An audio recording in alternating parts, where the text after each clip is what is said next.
এগুলো চায় না, কিন্তু মানুষ চায় একটা সমঝোতার ভিত্তিতে আগামী দেশ কিভাবে পরিচালিত হবে, কিভাবে নির্বাচন হবে এবং শান্তিপূর্ণ নির্বাচন হবে, দেশ শান্তিতে চলবে, মানুষ সেটা যাচ্ছে।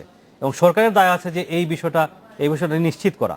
মানুষ কিন্তু মনে করে যে এই জায়গায় সরকারের দায় অনেক বেশি, যে তারা এটা নিশ্চিত করবে, নিশ্চিত করে দিয়ে আগামী নির্বাচনটা কীরকম হবে, শান্তিপূর্ণ হবে সেটা নিশ্চিত করবে। সে নিশ্চিতের লক্ষণ তো সরকারকে, যেমন পরশুদিন মুস্তাফিজ যেটা বলছিলেন যে পত্রিকায় ছবি ছাপা হলো একজন অস্ত্রধারীর, আমি তাকে ছাত্রলীগ বা কোনো দলের বলতে চাই না, সে তার হাতে অস্ত্র নিয়ে সে গুলি করছে প্রকাশ্য রাস্তায়, সে একজন অস্ত্রধারী এবং সে একজন অপরাধী। তাকে কেন 3 দিনেও ধরা হলো না? মানে মানুষ তো নিরাপত্তে থাকতে চায়। যদি সরকার যদি মানুষকে নিরাপত্তা দেওয়ার নিশ্চয়তা দিতে না পারে, তাহলে মানুষ ফুসে উঠবেই, সেটা যে কারোর বেড়ারে হোক। মানে সবসময় কিন্তু রাজনৈতিক দল লাগে না, মানুষ কিন্তু নিজেরাও ফুসে ওঠে। এই ঘটনাগুলো যদি সরকার করতে ব্যর্থ হয়, তাহলে কিন্তু মানুষ আবার মাঠে নামবে এবং তখন যাকে পাবে তাকে নিয়েই সামনে এগোবে মানুষ। না, এই ঘটনা কিন্তু আমরা গাজীপুরের ক্ষেত্রে দেখলাম। গতকাল আমি আগে বলেছি, গতকাল ছিলাম সেখানে এবং গিয়েই কিন্তু আমি পুলিশের সাথে প্রথমে কথা বলেছি, যে পুলিশ সুপারের কথা হচ্ছে, সে পুলিশ সুপারের সাথে, এবং তিনি আমাদের গতকালও বলেছেন এবং আজকেও আমি দেখলাম যে আমাদের আরেকজন সহকর্মী সেখানে গিয়েছিলেন, তিনিও এরকম জানিয়েছেন যে পুলিশ কিন্তু বারবার বলছে যে ঘটনাস্থল, যেটি সমাবেশ স্থল, সেটি পুলিশের দখলে আছে। এবং সকালে গিয়ে কিন্তু আমি সেরকমই দেখেছিলাম, কাউকে ঢুকতে দেওয়া হচ্ছে না। আমরা সাংবাদিক পরিচয় দেওয়ার পরে তারপরে আমাদের জন্য গেট খুলে দেওয়া হয়েছে। দুপুরের পর কিন্তু চিত্র পাল্টে গেল, আমরা দেখলাম যে সেখানে ঝাঁকে ঝাঁকে ছাত্রলীগ কর্মীরা ঢুকে সেখানে সমাবেশ করলেন, সবকিছুই করলেন তারা এবং সেটি দখলেই নিলেন। সেই ক্ষেত্রে এই ধরনের ছত্রছায়া কি আসলে সরকারের জন্য একটা ভালো ফল নিয়ে আসবে? নিশ্চয়ই না, নিশ্চয়ই না। সেই জায়গায় সরকারের উচ্চ পর্যায়ে যারা আছেন তাদের এই জিনিসগুলো আমলে নিতে হবে এবং এই ছোট্ট ছোট ছোট ঘটনাগুলোতে আসলে কিন্তু সরকারের খুব বেশি যায় আসে না। এগুলো সরকারকে মনে রাখতে হবে এবং দু একজন ব্যক্তি, দু একজন গোষ্ঠীর কারণে সরকারের বড় অর্জন কিন্তু ম্লান হয়ে যাবে। এবং এই সরকার 1 বছরে আমি মনে করি যে অনেক ভালো কাজ শুরু করেছে, আমি ভালো কাজ বলতে ডেভেলপমেন্ট ওয়ার্কের কথা বোঝাতে চাচ্ছি, অনেক ভালো কাজ কিন্তু শুরু করেছে, সেই সব কিছু কিন্তু ম্লান হয়ে যাবে এরকম একটি দুটি ঘটনায়। শফির কাছে আরেকটু যদি বিষয় জানতে চাই, যে বিএনপি আমরা অনেকদিন ধরেই দেখছি যে যুদ্ধাপরাধের যে বিচার, সেটি নিয়ে আসলে বিএনপি এবং বিএনপির যে প্রধান শরিক দল জামায়াতে ইসলামী, তাদের মধ্যে একটি টানাপোড়েন চলছে এবং বারবারই কিন্তু এই প্রশ্নের সম্মুখীন হতে হয় যে জামায়াতে ইসলামের সাথে আসলে সম্পর্ক এখন কি। তো এই যে এখন বিএনপি এত বড় একটা চাপের মুখে আছে, আমরা যতদূর জানি যে 20 দলের সমাবেশ ছিল এটি, এবং 20 দল আগামীকাল কিন্তু সারা দেশে বিক্ষোভ কর্মসূচিও দিয়েছে। এই 20 দলের বাকি 19 দলকে কি মাঠে দেখা যাচ্ছে? মাঠে আসলে বড়ভাবে দেখা যাচ্ছে না, এবং বিশেষ করে তাদের প্রধান যে শরিক জামায়াতে ইসলামী। আপনি যেটা বললেন যে আমরা আজকে আমাদের পত্রিকায় একটা রিপোর্ট আমরা করেছি যে গা বাঁচিয়ে চলছে জামাত। আসলে গত 1 বছরে যুদ্ধাপরাধের বিচার বিরোধী আন্দোলন করতে গিয়ে জামাত কিন্তু এক ধরনের নিশ্চিহ্ন হয়ে গেছে এবং এটার জন্য দায় জামাতেরই। তারা যেভাবে সহিংস আন্দোলন সারা দেশে শুরু করেছিল, পুলিশ মারা থেকে শুরু করে নানা রকম সহিংসতা, বাসে আগুন, গাড়িতে আগুন, মানুষের উপর আগুন, এখন তাদের ওই শক্তিটা নাই। আর তারা চাচ্ছে যে মানে নিজেরা কোনো মতে গা বাঁচিয়ে এখন নিজেদের সাংগঠনিক শক্তিটা একটু বাড়ানোর। তারা এখন ডু অর ডাই সেরকম আন্দোলনে যেতে চায় না। বিএনপির কি অবস্থান? আর বিএনপির সঙ্গে তাদের যৌথ আন্দোলনে তাদের ভিতরে এক ধরনের টানাপোড়েন আছে, কারণ বিএনপি আপনি দেখবেন যে যুদ্ধাপরাধের যতগুলো রায় হয়েছে কোনোটার ব্যাপারে কিন্তু ফরমাল কোনো প্রতিক্রিয়া দেয় নাই তাদের শরিক দল। আবার তারা কিন্তু জামাতের সঙ্গে রাজনীতি করছে, যুদ্ধাপরাধীদের বিচারের ব্যাপারে তারা কোনো প্রতিক্রিয়া দেয় নাই, পক্ষেও না বিপক্ষেও না। এগুলো নিয়ে জামাতের সঙ্গে একটা দীর্ঘ টানাপোড়েন আছে গত 1 বছর ধরে। এবং গোলাম আজম সাহেবের ছেলে, যখন গোলাম আজমের রায় হলো তখন গোলাম আজমের ছেলে কিন্তু চ্যালেঞ্জ দিয়েছিলেন ফেসবুক স্ট্যাটাস দিয়ে, এবং উনি বলেছেন যে এর দায় বিএনপিকে নিতে হবে। আর বিএনপি তাদের কৌশলগত কারণেই যুদ্ধাপরাধীদের ইস্যুতে তারা কিছু বলছেন না, তারা কোনো প্রতিক্রিয়া দেখাচ্ছেন না। এমনকি তাদের দলের একজন স্ট্যান্ডিং কমিটির মেম্বার, তারও কিন্তু ফাঁসির রায় হয়েছে। এরপরেও কিন্তু বিএনপি কোনো কেন্দ্রীয়ভাবে কোনো প্রতিক্রিয়া দেখায়নি। চট্টগ্রামে তার জেলাতে হরতাল হয়েছে, তার কিন্তু কেন্দ্রীয়ভাবে কোনো প্রতিক্রিয়া দেখায়নি। তো সেটি জামাতকে খুব স্বাভাবিকভাবেই ক্ষুব্ধ করে তুলেছে।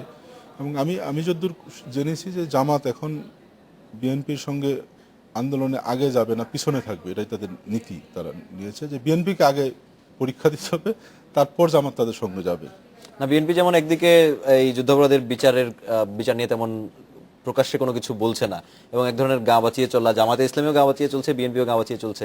আবার কিন্তু আমরা বাইরের যে সমাবেশগুলো দেখছি সেগুলোতে কিন্তু আমরা প্রায়ই দেখছি এবং কিছুদিন আগে আমার ঠিক এই মুহূর্তে মনে পড়ছে না যে কোন জায়গায়, সম্ভবত সোহরাওয়ার্দী উদ্যানের কোনো একটা বা ঢাকায় কোনো একটা জায়গায় সমাবেশে আমরা দেখলাম যে সামনে বসা নিয়ে ছাত্রদল এবং ইসলামী ছাত্র শিবিরের মধ্যে মারামারিও হয়ে গেল এবং সেখানে কিন্তু তারা রীতিমতো সাইদির মুক্তি চাই এবং অন্য যে যুদ্ধাপরাধীরা যারা ফাঁসির রায় এবং বিভিন্ন রায় হয়েছে তাদের মুক্তির ব্যানার নিয়ে প্ল্যাকার্ড, ফেস্টুন, বেলুন সবকিছু নিয়েই কিন্তু উপস্থিত ছিলেন এবং সেখানে কিন্তু বেগম খালেদা জিয়া এবং দলের বড় বড় নেতা যারা ছিলেন তারা কিন্তু উপস্থিত ছিলেন, তাদের কিন্তু কোনো বক্তব্য ছিল না এই বিষয়ে। না না, আপনি আপনি আপনি ঠিকই বলেছেন, ওই ঘটনাটির কথা আমার মনে আছে, সোহরাওয়ার্দী উদ্যানে। সোহরাওয়ার্দী উদ্যানে মনে হয়। হ্যাঁ, কিন্তু ওইটি বিএনপি থেকে যেটি বলা হয়েছিল, অবশ্য আনঅফিসিয়ালি যেটি বলা হয়েছিল, যে এটি জামাত কৌশলগতভাবে আগে থেকে যে ওই জায়গাগুলোতে বসে তারা তাদের শক্তি প্রদর্শন করেছে, কিন্তু এটা বিএনপির সাথে তাদের এরকম কোনো আলোচনা ছিল না যে জামাত যে ওখানে তাদের মুক্তির দাবিতে মিছিল স্লোগান করবে, সেরকম ছিল না। কিন্তু আমার কাছে মনে হয় যে জামাত আর বিএনপির যে মানে সখ্যটা, সেটি আসলে ঠিকই আছে, কিন্তু হয়তো নিজেদের অস্তিত্ব, বিএনপির রাজনীতিতে তো আন্তর্জাতিক পরিমণ্ডলও করতে হয়, সেই সব বিবেচনায় হয়তো বিএনপি কৌশলগত কারণে জামাতকে এখন এবং যুদ্ধাপরাধী ইস্যুতে সে একটা কৌশল নিয়েছে, সেটি জামাত হয়তো কিছু কিছু ক্ষেত্রে মানতে পারছে, কিছু কিছু ক্ষেত্রে মানতে পারছে না, সেখানে কিছুটা দূরত্ব তৈরি হয়েছে, কিছুটা দূরত্ব। আর বাকি 20 দলের যে বাকি যে 18 দল আছে সেগুলো তো একেবারেই পেট সর্বস্ব দল, মানে সেগুলোর কাছে সবগুলো তো নামই বলা যাবে না, নামই বলা যাবে না। আমরা নামই জানি না। ওনার কাছে বিএনপি নেত্রী বেগম খালেদা জিয়াও খুব বেশি আশা করেন বলে মনে হয়, তবে ওই শুনতে একটা ভালো শোনায় 20 দল, 18 দল, 16 দল। সেটি অবশ্য সরকারের যে আগে যে মহাজোট 14 দল সেগুলো ছিল একই অবস্থা ছিল, একই অবস্থা, 2-4-5টা দলের বাইরে আসলে ওইভাবে পাবেন না। অনেকের বিশেষ করে সুশীল সমাজ এবং যারা আসলে নিরপেক্ষ একটি ভূমিকা নিয়ে থাকেন, যারা সরাসরি কোনো দলের সাথে যুক্ত না, তারা অনেক ক্ষেত্রেই বলে থাকেন যে তৃতীয় একটি শক্তির আবির্ভাব না ঘটলে আসলে বর্তমানে রাজনৈতিক অসহিষ্ণুতা যেটি চলছে সেটির আসলে সমাধান হবে না। কারণ বর্তমানে যারা পাইপলাইনে আছেন, যে নেতৃত্ব যাদের কথা বলা হচ্ছে, তারাও আসলে অসহিষ্ণু আচরণের মধ্য দিয়েই গড়ে উঠছেন এবং সেটাই প্রকাশ করছেন। তৃতীয় কোনো শক্তির কি কোনো আলামত দেখতে পাচ্ছেন? আমি তো বললাম নতুন রাজনীতি, আমি তৃতীয়, চতুর্থ বা পঞ্চম শক্তি বলছি না। নতুন রাজনীতি আসতে হবে। আশিদা যেটা বললো যে আসলে জনগণ একসময় কিন্তু রাজপথে নামবে, একেবারে নতুন কিন্তু কিছু একটা আসবেই। আপনি যদি চে গুয়েভারার মানে কথা যদি আমরা বলি, মানে এই পৃথিবীর সর্বকালের সর্বশ্রেষ্ঠ বিপ্লবী তাকে বলা হয়, উনি কিন্তু ছাত্র জীবনে রাজনীতি করেন নাই। উনি কিন্তু মেডিকেল থেকে পাশ করে তারপরে তার ল্যাটিন আমেরিকা দেখতে বেরিয়েছিলেন। দেখতে বেরিয়ে ওনার কাছে মনে হয়েছে যে এখন কিছু একটা করা দরকার এই মানুষের জন্য, তারপরে রাজনৈতিক দল সংগঠনের শুরু করলেন। এরকম নতুন লোক কিন্তু আসবে, নতুন রাজনীতি অবশ্যই আসবে। আশিসদা কি মনে করেন? আমরাও সেই আশায় থাকতে চাই, আশায় বুক পাততে চাই, তবে আমরা নিশ্চয়ই কোনো অনির্বাচিত সরকার চাই না, আমরা কোনো অসাংবিধানিক সরকার চাই না, যারা জোর করে এসে ক্ষমতা কেড়ে নিয়ে ক্ষমতায় বসবে, আমরা সেই সরকার চাই না। আমরা চাই গণতান্ত্রিক ব্যবস্থায় নতুন রাজনীতি সরকার এবং মানুষের সরকার। এখন আমাদের যেই জাতীয় সংসদ চলছে, অনেকে অভিযোগ করেন যে আসলে এর আগের যে সংসদ ছিল সেখানে বিরোধী দল তাদের যে ভূমিকা সেটি পালন করেনি, সংসদে থাকেনি, এবং এখন যে বিরোধী দল আছেন তারা সংসদে থাকছেন কিন্তু তাদের যে ভূমিকা পালন করার কথা, বিরোধিতা করার কথা এবং গঠনমূলক সমালোচনা করার কথা সেটি করছেন না। অর্থাৎ আগের বিরোধী দল আর এখন বিরোধী দল দুটোই আসলে মোটামুটি একই পাল্লায় পড়ে গেছে। আমরা তো 90-এর আন্দোলন করেছি, আশিসদাও নিশ্চয়ই করেছে, একই। আমরা যেহেতু সমসাময়িক, 90-এর আন্দোলনে আমরা ব্যাপক বলতাম তখনকার বক্তব্য বিরোধীতে যে গৃহপালিত বিরোধী দল।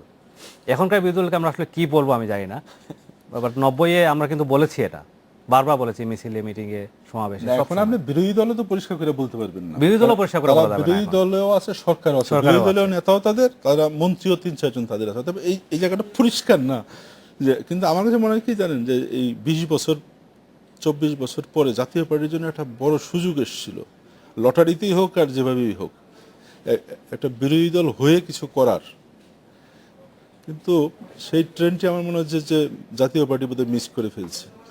জাতীয় পার্টিকে কিন্তু এখন আর জাতীয় পার্টির নেতৃত্ব আসলে সেটা ধরতে পারে নাই, এবং সেই জায়গাটা কিন্তু একটা ধরার সুযোগ কিছুটা হলেও ছিল আমি মনে করি। কারণ জাতীয় পার্টি আর বিএনপি ঘুরে ফিরে তো এন্টি আওয়ামী লীগ ফোর্স, এটা কখনো বিএনপি নামে আসছে, কখনো জাতীয় পার্টি নামে আসছে, এই তো সেইটা কিন্তু জাতীয় পার্টির একটা সুযোগ তৈরি হয়েছিল যে ওই এন্টি আওয়ামী লীগ ফোর্সটাকে তার কাছে কিছু আরো নিতে পারে কিনা। তো সেটি আমার কাছে মনে হয় দাদা না। শেষ একটি প্রশ্ন রাখবো, খুব অল্প সময়ের মধ্যে শেষ করে দিতে হবে, যে এখন যেই ব্যবস্থা চলছে এটিকে কি আসলে মানে এই এই বিরোধী দলের অবস্থান যদি থাকে সেটি কি আসলে আমাদের জন্য সুফল বয়ে আনবে কিনা গণতন্ত্রের জন্য? এখন আপনি নির্বাচনের মাধ্যমে তারা জিতে এসছে, আপনি তো আমি বা আপনি তো তাকে ইগনোর করতে পারবো না। তো মানে গণতন্ত্রের প্রথম ধাপ নির্বাচন, মানে শেষ ধাপ না, প্রথম ধাপ। তো সেই প্রথম ধাপে তারা হয়ে আসছে এবং দেখা যাক কতদূর পরবর্তী যায়। নির্বাচনের পরবর্তী মাধ্যমে নির্বাচনে শফি হয়তো। ভাই, না, কিন্তু নির্বাচনটা কিন্তু প্রশ্নবিদ্ধ, যার কারণে কিন্তু আমরা বলছি যে সমঝোতা, সহনশীল রাজনীতি এবং সমঝোতার মাধ্যমে পরবর্তী নির্বাচনটা কিভাবে হবে, সেটা 5 বছর পরে হবে না কিনা 2 বছর 3 বছরের মধ্যে হবে, সেই সমঝোতা লাগবে, সমঝোতার মাধ্যমেই কিন্তু করতে হবে এবং সেটার জন্য উদ্যোগ নিতে হবে, সরকারকে এগিয়ে এসে উদ্যোগ নিতে হবে। সেটার জন্য আমরা সবাই অপেক্ষা করছি। আপনাদের অনেক ধন্যবাদ আমাদের সাথে যোগ দেওয়ার জন্য। এই ছিল আজকের আয়োজনে, আবারও দেখা হবে আগামীকাল একই সময়ে। শুভরাত্রি।